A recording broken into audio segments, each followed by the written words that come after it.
Welcome back. Well, as Emily Taylor has been telling us all morning, the City of Hamilton is going to be getting strong mayor powers.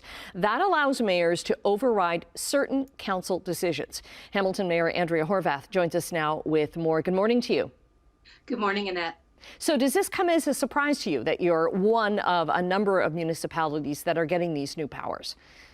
I would say timing-wise, yes. The government had always said that maybe in a year's time or so, this might be coming down the pike. I think the initial idea was to wait for some observation of what was happening in Ottawa and Toronto before extending the legislation to other mayors. But obviously, as we've heard, as we've learned, today they're going to make the announcement. My understanding is it's going to be effective July 1st. Okay, and it involves 29 other municipalities as well: Niagara Falls, St. Catharines, Oakville, Milton. We'll find out more later this morning. Now, it's my understanding that this power means that the mayor has the power to veto any bylaws that conflict with provincial priorities. So it's not you're not able to veto everything, just bylaws that I guess align with whatever the provincial government at the time deems a priority.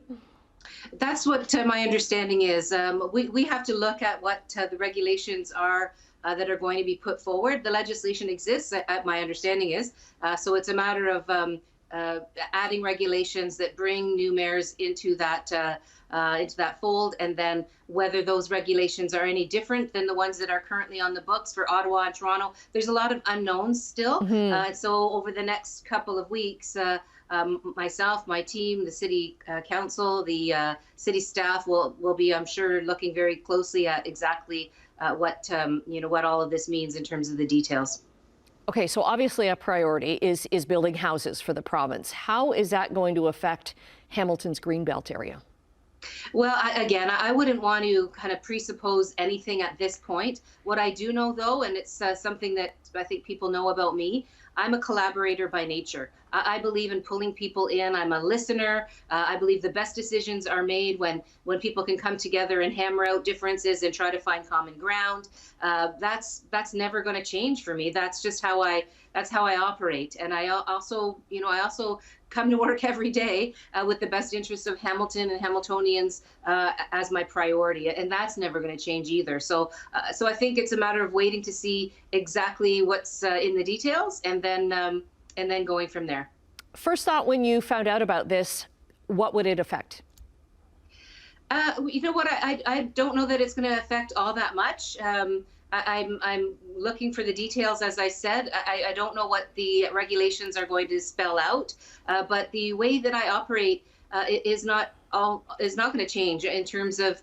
I believe in partnerships. I believe in collaboration. I do believe in making decisions, though, and trying not to kick things down the road too far, because we have some serious issues that are facing our city, and the pace of getting things done needs to be picked up if we're going to actually address the fact that we have a homeless crisis, that we have an opioid crisis, that we have an emergency when it comes to houselessness, affordable housing, mental health. These things are all extremely important. And we also have young people that we want to keep here when they graduate from post-secondary education, keep those brains and that talent and those entrepreneurs in the city. But if they can't afford to live here, then we have a problem. So there are some really important pieces layered on with things like the climate crisis that we're facing. And these are priorities, I think, that lots of Hamiltonians share.